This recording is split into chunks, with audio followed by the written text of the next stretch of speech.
ಸಮಸ್ಯೆ ಹೇಳ್ಕೊಳ್ಳೋದಕ್ಕೆ ಬಂದ ಪೋಷಕರ ಜೊತೆಗೆ ಶಿಕ್ಷಣ ಸಚಿವರು ನಡೆದುಕೊಂಡಂತಹ ರೀತಿ ಈಗ ವ್ಯಾಪಕ ಚರ್ಚೆಗೆ ಗ್ರಾಸವಾಗ್ತಾ ಇದೆ.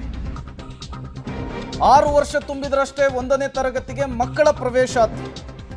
ನಿಮ್ಮ ಬಳಿ ಪೋಷಕರು ನೋವನ್ನ ಹೇಳಿಕೊಳ್ಳಲು ಬಂದಿದ್ದೇ ತಪ್ಪಾ ಅನ್ನೋದು ಈಗಿರುವಂತಹ ಪ್ರಶ್ನೆ. ಪೋಷಕರ ಜೊತೆಗೆ ಮಾಧ್ಯಮಗಳನ್ನು ನೋಡ್ತಾ ಇದ್ದಂತೆ ಉರಿ ಉರಿಯಾಗಿಬಿಟ್ಟಿದ್ದಾರೆ ಮಧು ಬಂಗಾರಪ್ಪ.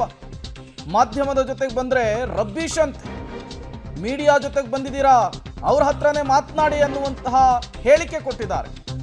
ಮೀಡಿಯಾನ ಬಗೆಹರಿಸೋದಾದ್ರೆ ನೀವ್ಯಾಕೆ ಶಿಕ್ಷಣ ಸಚಿವರಾಗಿದ್ದೀರಿ ಅನ್ನೋದು ನಮ್ಮ ಪ್ರಶ್ನೆ. ಶಿಕ್ಷಣ ಸಚಿವರ ರಬ್ಬೀಶ್ ಮಾತಿಗೆ ವ್ಯಾಪಕ ಆಕ್ರೋಶ ವ್ಯಕ್ತವಾಗ್ತಾ ಇದೆ. ಇವರ ಈ ವರ್ತನೆ ಏನನ್ನು ಹೇಳ್ತಾ ಇದೆ ಅಂತೇಳಿ ಜನ ಪ್ರಶ್ನೆ ಮಾಡ್ತಿದ್ದಾರೆ.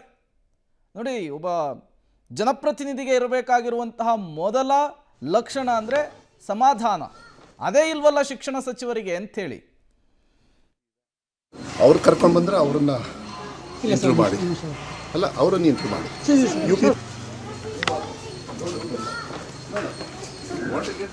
Media and do all this rubbish in my house, not at all. ಅವ್ರು ಕರ್ಕೊಂಡು ಬಂದ್ರೆ ಅವ್ರನ್ನ ಇಂಟರ್ವ್ಯೂ ಮಾಡಿ, ಅಲ್ಲ ಅವರನ್ನ ಇಂಟರ್ವ್ಯೂ ಮಾಡಿ.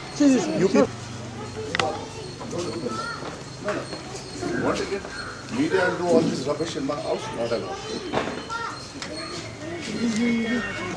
ಅವ್ರು ಕರ್ಕೊಂಡು ಬಂದ್ರೆ ಅವ್ರನ್ನ ಇಂಟರ್ವ್ಯೂ ಮಾಡಿ, ಅಲ್ಲ ಅವರನ್ನ ಇಂಟರ್ವ್ಯೂ ಮಾಡಿ.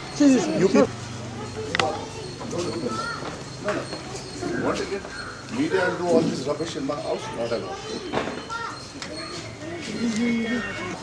ಅವ್ರು ಕರ್ಕೊಂಡು ಬಂದ್ರೆ ಅವ್ರನ್ನ ಇಂಟರ್ವ್ಯೂ ಮಾಡಿ, ಅಲ್ಲ ಅವರನ್ನ ಇಂಟರ್ವ್ಯೂ ಮಾಡಿ.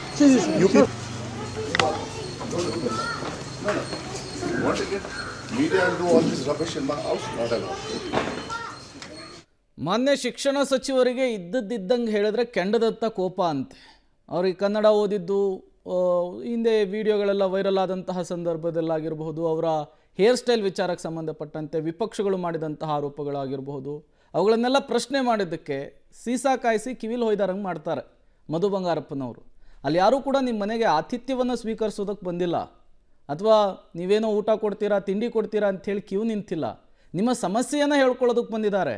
ಅದನ್ನು ಕೇಳುವಂತಹ ಒಂದು ಸಾಮಾನ್ಯ ವ್ಯವಧಾನವೂ ಕೂಡ ಶಿಕ್ಷಣ ಸಚಿವರಿಗೆ ಇಲ್ದಂಗೆ ಆಗ್ಬಿಡ್ತಲ್ಲ ಅಂಥೇಳಿ ಜನ ಈಗ ಹಿಡಿಶಾಪ ಹಾಕ್ತಾ ಇದ್ದಾರೆ ಶಿಕ್ಷಣ ಸಚಿವರ ನಡೆಗೆ. ಶಿಕ್ಷಣ ಸಚಿವರಿಗೆ ಸಹನೆನೇ ಇಲ್ವಾ ಅಂಥೇಳಿ, ಸಹನೆ ಕಳ್ಕೊಂಡು ಬಿಟ್ಟಿದ್ದಾರಾ ಅಂತ. ಶಿಕ್ಷಣ ಸಚಿವರದ್ದು ಇದೆಂತಹ ವರ್ತನೆ ಜನ ಕೇಳ್ತಾ ಇರುವಂತಹ ಪ್ರಶ್ನೆ.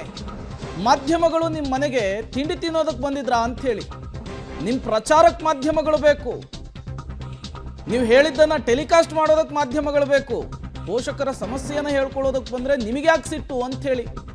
ರಬ್ಬೀಶ್ ಯಾರು ಅಂಥೇಳಿ ನೀವೇ ಯೋಚಿಸಿ ಮಾನ್ಯ ಶಿಕ್ಷಣ ಸಚಿವರಾದಂತಹ ಮಧು ಬಂಗಾರಪ್ಪ ಅವರೇ. ಶಿಕ್ಷಣ ಸಚಿವರಿಗೆ ಸಹನೆನೇ ಇಲ್ಲ.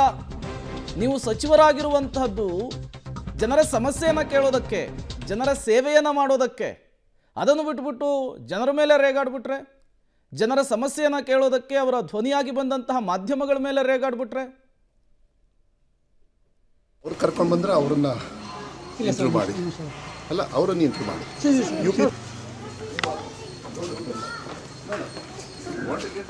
Media and do all this rubbish in my house, not at all. ಅವ್ರು ಕರ್ಕೊಂಡು ಬಂದ್ರೆ ಅವ್ರನ್ನ ಇಂಟರ್ವ್ಯೂ ಮಾಡಿ, ಅಲ್ಲ ಅವರನ್ನ ಇಂಟರ್ವ್ಯೂ ಮಾಡಿ.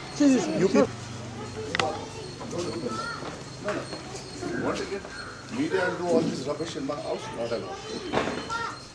ಮೊದಲ ಬಾರಿ ಸಚಿವರಾಗಿದ್ದೀರಿ. ನಿಮ್ಮ ತಂದೆ ರಾಜ್ಯದ ಮುಖ್ಯಮಂತ್ರಿಗಳಾಗಿ ಹೆಸರು ಮಾಡಿದವರು. ಜನಸಾಮಾನ್ಯರ ಜೊತೆಗೆ ಮೀಡಿಯಾದವ್ರ ಜೊತೆಗೆ ಹೇಗೆ ವರ್ತಿಸಬೇಕು ಅನ್ನೋದನ್ನು ಮೊದಲು ಶಿಕ್ಷಣ ಸಚಿವರು ಕಲಿಬೇಕು. ಎಲ್ಲಾದರೂ ಕ್ಲಾಸ್ಗಳನ್ನು ಹೇಳ್ಕೊಡೋದಿದ್ರೆ ಅಲ್ಲಿ ಹೋಗಿ ಕಲ್ತ್ಕೊಂಬರಬೇಕು. ಜನಸಾಮಾನ್ಯರು ಮಕ್ಕಳ ಭವಿಷ್ಯದ ಪ್ರಶ್ನೆಗೆ ಸಂಬಂಧಪಟ್ಟಂತೆ ನಿಮ್ಮ ಹತ್ರ ಸಮಸ್ಯೆ ಹೇಳ್ಕೊಳ್ಳೋದಕ್ಕೆ ಬಂದಿದ್ದಾರೆ. ಅವ್ರ ಜೊತೆಗೆ ನೀವು ನಡೆದುಕೊಂಡಂತಹ ರೀತಿ ನಿಮಗೆ ಸರಿ ಅನಿಸುತ್ತಾ? ಯೋಚನೆ ಮಾಡಿ ನೋಡಿ.